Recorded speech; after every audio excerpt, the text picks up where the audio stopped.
সবাইকে স্বাগত জানাচ্ছি ঢাকা এক্সপ্রেসের নিউজরুম থেকে। সাথে আছি আমি ঈশা। শুরুতেই গুরুত্বপূর্ণ কিছু খবরের শিরোনামগুলো জানিয়ে দিচ্ছি। বিএনপি নেতা ইশরাক হোসেনকে ঢাকা দক্ষিণ সিটি মেয়রের শপথ না পড়ানোর নির্দেশনা চেয়ে দায়ের করা রিট খারিজ করেছেন হাইকোর্ট। আগামী ডিসেম্বরের মধ্যেই জাতীয় সংসদ নির্বাচন হওয়া উচিত বলে মনে করেন সেনাপ্রধান জেনারেল ওয়াকারুজ্জামান। অন্তর্বর্তী সরকারের প্রধান উপদেষ্টা ডক্টর মোহাম্মদ ইউনূসকে কয়েকটি গুরুত্বপূর্ণ ইস্যুতে চিঠি দিয়েছেন অস্ট্রেলিয়ান পার্লামেন্টের 43 সিনেটর ও এমপি। জাতীয় নির্বাচন চলতি বছরের ডিসেম্বরেই হতে পারে বলে ঘোষণা দিয়েছেন অন্তর্বর্তীকালীন সরকারের প্রধান উপদেষ্টা ডক্টর মোহাম্মদ ইউনূস। ঢাকা বিশ্ববিদ্যালয়ের শিক্ষা ও গবেষণা ইনস্টিটিউটের শিক্ষার্থী শাহরিয়ার আলম সাম্য হত্যার প্রতিবাদে আজ শাহবাগ ও ইন্টারকন্টিনেন্টাল মোড়ে বিক্ষোভ করছে ছাত্রদলের নেতাকর্মীরা। আসন্ন ঈদুল আজহা উপলক্ষে বাংলাদেশ রেলওয়ে 21 মে বুধবার থেকে শুরু করেছে অগ্রিম টিকিট বিক্রি। শুরুতে যাত্রীরা 31 মে টিকিট সংগ্রহ করতে পারবেন।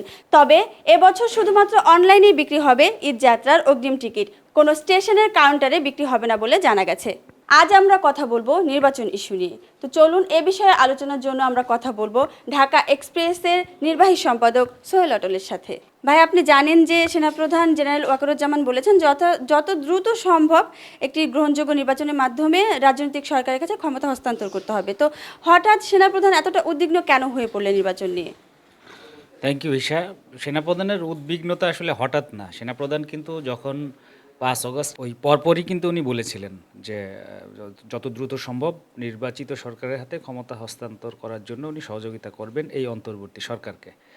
সেনাপ্রধান এর আগেও বলেছেন, রয়টার্সকে একবার এক ইন্টারভিউ দিতে গিয়ে উনি বলেছিলেন যে এই সরকারকে যৌক্তিক সময় দেওয়া যেতে পারে 1.5 বছর, অর্থাৎ 18 মাস।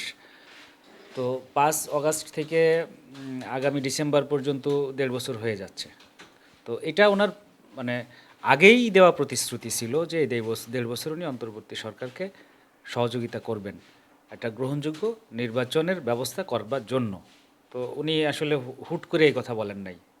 সেনাপ্রধান আরও বলেছেন যে জাতিসংঘ যে প্রতিবেদনটি তৈরি করেছে জুলাই আগস্ট নিয়ে, সেখানে সেনাবাহিনীর কোনো বক্তব্য নেওয়া হয়নি এবং এক্ষেত্রে যদি সে জাতিসংঘের সাথে যোগাযোগ করেছেন তো তখন জানতে পেরেছেন জাতিসংঘকে বর্তমান সরকার সুযোগ দেননি। তো এই বিষয়টি আপনি কিভাবে দেখছেন, মানে এর কারণ কি হতে পারে আসলে?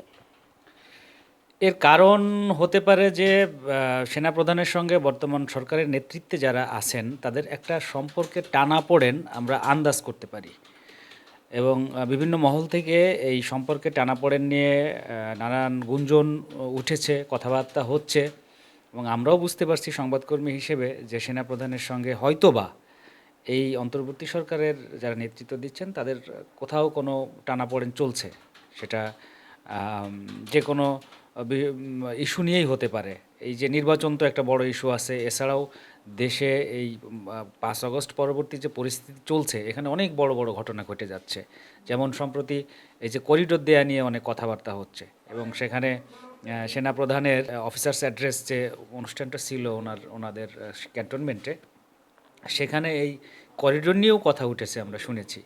তো আমার কাছে মনে হয় যে এই সবগুলো বিষয়ই কোথাও হয়তো বা এই সরকারের সঙ্গে সেনাপ্রধানের সম্পর্কে টানাপোড়েনের কারণে হতে পারে। এত দীর্ঘ সময় ধরে সেনাবাহিনী দেশের শান্তি শৃঙ্খলায় মোতায়েন রয়েছে, তো এটা সার্বিকভাবে দেশের প্রতিরক্ষা ব্যবস্থাপনাকে ক্ষতিগ্রস্ত করছে। তো সেনাপ্রধানের এই বক্তব্যের সাথে আপনি কতটা একমত? এখন দেশের প্রতিরক্ষা ব্যবস্থা কিসে ক্ষতি হয় কিসে হয় না, সেটা নিশ্চয়ই উনি আমার থেকে বেশি ভালো জানেন, তাই না? উনি প্রতিরক্ষার দায়িত্বে আছেন, উনি সেনাপ্রধান। দেশের প্রতিরক্ষা ব্যবস্থা যার হাতে, যিনি এই এই বাহিনীর নেতৃত্বে, তিনিই হচ্ছেন সেনাপ্রধান। সো প্রতিরক্ষা যদি ক্ষতিগ্রস্ত হচ্ছে উনি যদি বলে থাকেন, নিশ্চয়ই উনি বুঝে শুনে বলেছেন সেটা কোথায় কোথায় ক্ষতিগ্রস্ত হচ্ছে। আমি এটার সঙ্গে দ্বিমত পোষণ করছি না, হতে পারে সেটা। আচ্ছা ভাই, একই সময়ে ইশরাককে শপথ পড়ানোর একটা চাপ, আবার অন্যদিকে সাম্য হত্যার বিচারের দাবিতে বিক্ষোভ করছে ছাত্রদল এবং একই সময়ে এই সেনাপ্রধান নির্বাচন নিয়ে একটি বিষয় উল্লেখ করলেন। তো এটা কি মনে হচ্ছে বর্তমান সরকারকে পরিকল্পিত কোনো চাপ সৃষ্টি করা হচ্ছে নাকি কোনো কোইন্সিডেন্ট? বিএনপি যে পরিকল্পিতভাবে চাপ সৃষ্টি করতে চাচ্ছে এটা অনেকটা স্পষ্ট। কারণ বিএনপি ক্রমান্বয়ে রাজনৈতিকভাবে একটু কোণঠাসা হয়ে যাচ্ছিল গত কয়েক মাসে। এখানে এনসিপি এবং অন্য অন্য যে রাজনৈতিক দলগুলো আছে, আমি জামায়াতের কথা বলবো, জামাত এবং এনসিপি যুগপৎভাবে আন্দোলন করলো কিছুদিন আগেই। বিএনপি ওই আন্দোলনটায় ছিল না, ওই আওয়ামী লীগকে নিষিদ্ধ করার যে আন্দোলনটা। তো বিএনপিকে অনেকটা বিচ্ছিন্ন মনে হয়েছে গত কয়েক মাসে, যে তারা রাজনৈতিকভাবে তারা হয়তো এই দেশে একা। তো এরকম একটা অবস্থায় বিএনপির মতো একটা বড় রাজনৈতিক দল, তাদের তো কিছু একটা করা দরকার। কিছু না করলে তো তাদের অস্তিত্বই হুমকির মুখে মুখে পড়বে।